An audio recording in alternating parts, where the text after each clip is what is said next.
வணக்கம் மக்களே. நம்ம இன்றைக்கி மறுபடியும் ஈஷா சோஷியல் மீடியா இன்ஃப்ளூயன்ஸர் அவங்கள பற்றி தான் பேச போகிறோம். நம்ம எல்லாருக்கும் தெரிஞ்ச ஒரு விஷயம், ஈஷா வந்து மலேசியாவை சேர்ந்தவர். அவர் சோஷியல் மீடியாவில் மட்டும் இல்லை, டிக்டாக்ல 180,000 ஃபாலோவர்ஸ் வச்சுருந்துருக்காங்க. அது மட்டும் இல்லை, அவங்க ஒரு ஹிந்து சோஷியல் ஆக்டிவிஸ்ட் மலேசியாவில். ஸோ அவங்களுடைய திடீர் மரணம், அவங்க தற்கொலை செய்ததுக்கு சைபர் புலி காரணம் அப்படின்னு தான் சொல்லப்படுது. கண்டிப்பாக சைபர் புலி தான். ஏன்னா இப்போ நீங்கள் பார்த்தீங்கன்னா மலேசியா காவல்துறை நிறைய பேரை வந்து கைது செஞ்சுருக்காங்க. அது மட்டும் இல்லாமல் வந்து சில பேர் வந்து அவங்களாவே வந்து சரண்டர் ஆகியிருக்காங்க. நேற்று நீங்கள் பார்த்தீங்கன்னா ஈஷாவுடைய தாயார் மறுபடியும் வந்து இன்னொரு 3 பேர் மேலே வந்து புகார் கொடுத்துருக்காங்க. அதில் ஒருத்தர் வந்து முன்னாள் காவல்துறை அதிகாரி. ஈஷா வந்து சாதாரணமான டிக்டாக்கர் அப்படின்னு சொல்ல முடியாது. அவங்க வந்து சோஷியல் ஆக்டிவிஸ்ட். ஸோ சமுதாயத்துக்காக நிறைய விஷயங்களை பற்றி பேசியிருக்காங்க.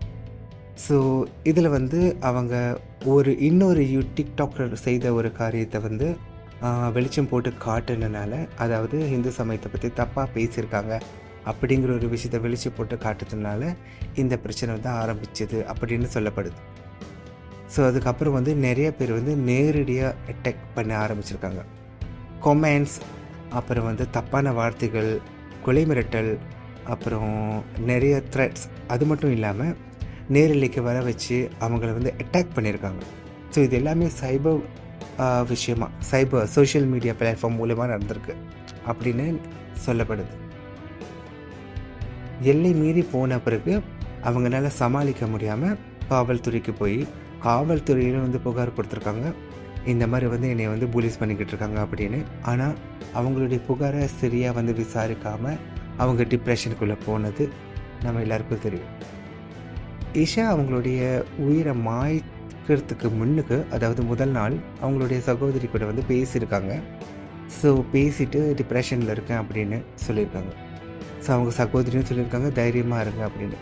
ஏன்னா அவங்களுடைய ஈஷாவுடைய சகோதரி சொன்ன ஒரு விஷயம் என்னென்னா, ஈஷா வந்து தைரியமான ஒரு பொண்ணு அப்படின்னு. நம்மளுக்கு பார்த்தாலே தெரியும் அவங்க கண்டிப்பாக ஒரு தைரியமான ஒரு பொண்ணாக தான் இருக்க முடியும் அப்படின்னு. ஆனால் எந்த ஒரு சூழ்நிலையிலையும் தைரியமானவங்களையும் நிலைப்பிலைய வைக்கிறது தான் இந்த போலீஸ். ஏன்னா ஒருத்தருக்கு எதிர்த்து 10 பேர் எதிர்த்து நம்மளை வரும்போது நம்ம பலகீனமாக ஆயிடுவோம். அது வந்து ஹியூமன் சைக்காலஜி. நம்மளால ஒன்றும் பண்ண முடியாது. நம்ம எவ்வளோ தைரியமாக இருந்தாலும் வாழ்க்கை வந்து சினிமா இல்லை.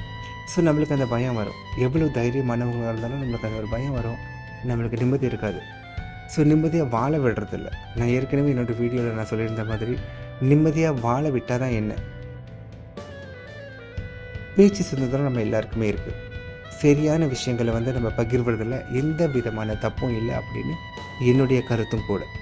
ஸோ அப்படி இருக்கும்போது வந்து நம்மளை எதிர்க்கிறவங்க நம்ம வந்து கண்டிப்பாக சில பேருக்கு பிடிக்கும், சில பேருக்கு பிடிக்காது நம்ம பேசுகிறது.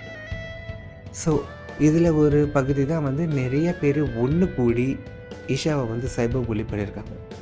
கேஸ் போயிட்டுருக்கு. நிறைய பேர் வந்து டிடெயின் பண்ணியிருக்காங்க, ரிமைண்ட் பண்ணியிருக்காங்க. ஸோ அடுத்த கட்டமாக என்ன நடக்க போகுதுன்னு தெரியல. இந்த மாதிரி ஒரு விஷயம் அடுத்து நடக்காமல் இருக்கணும்னா நாம் என்ன செய்யணுங்கிறதையும் வந்து காவல்துறையும் சரி, நம்மளை அரசாங்கமும் சரி ஒரு தக்க நடவடிக்கை வந்து எடுக்கணும். எல்லாருக்கும் ஒரு விழிப்புணர்வு கொடுக்கணும். சோஷியல் மீடியாவை வந்து சரியாக பயன்படுத்தணும். தப்பான வார்த்தைகள் பயன்படுத்தக்கூடாது. இந்த அளவுக்கு வந்து அதுவும் வந்து ஃபேக் ஐடிஸ் வந்து நிறையா வந்து வருது. இந்த ஃபேக் ஐடிஸில் வந்து இந்த டிபி அதெல்லாம் வைக்காமல் அவங்க இஷ்டத்துக்கு பேசுவாங்க. அவங்க இஷ்டத்துக்கு சரி நம்ம ஒரு இன்ஃபர்மேஷன் கொடுக்குறோம், அது சரியா தப்பா அதை பற்றி பேசாமல் நம்மளுடைய நம்ம பாடி ஷேமிங் பண்ணுறதும் சரி, நம்ம குரலை பற்றி பேசுகிறதும் சரி, நம்ம முகத்தை பற்றி பேசுகிறதும் சரி, அது வந்து ரொம்ப வந்து ஒரு கேவலமான செயல் அப்படி தான் நான் நினைப்பேன். ஸோ ஒரு இன்ஃபர்மேஷன் கொடுக்கும்போது அது சரியா இல்லைன்னா அது திருத்துங்க. சரியான இன்ஃபர்மேஷன் சொல்லி திருத்துறது வந்து எந்த விதமான தப்பும் இல்லை. ஏன்னா நம்ம கான்ட்ராக்டிக் ஃபீட்பேக் வந்து எடுத்துக்கலாம். அதில் வந்து எந்த விதமான தப்பும் இல்லை. ஸோ அடுத்த கட்டம் வந்து எப்படி போக போகுதுன்னு தெரியல. கண்டிப்பாக இந்த விஷயம் வந்து பூதாகரமாக நிறைய நாடுகளில் நிறைய யூடியூபர்ஸ் வந்து இதை பற்றி பேசிக்கிட்டு இருக்காங்க. ஸோ மறுபடியும் அந்த குடும்பத்துக்கு ஒரு ஆழ்ந்த அனுதாபங்கள் தான் என்னால் தெரிவிச்சுக்க முடியும். தைரியமாக இருக்கணும். நம்ம எப்படி ஈஷா எவ்வளோ தைரியமாக இருந்தாங்களோ அதே மாதிரி தான் நம்மளும் தைரியமாக இருக்கணும். நம்மளுடைய வாழ்க்கையை வந்து தைரியமாக வந்து ஃபேஸ் பண்ணணும். இஷாக்கு கண்டிப்பாக வந்து நியாயம் கிடைக்கும் அப்படின்னு தான் நான் நம்புகிறேன். அடுத்து ஏதாவது ஒரு புதிய தகவல் இருந்துச்சுன்னா உங்கள் எல்லாரும் சந்திக்கிறேன். வணக்கம்.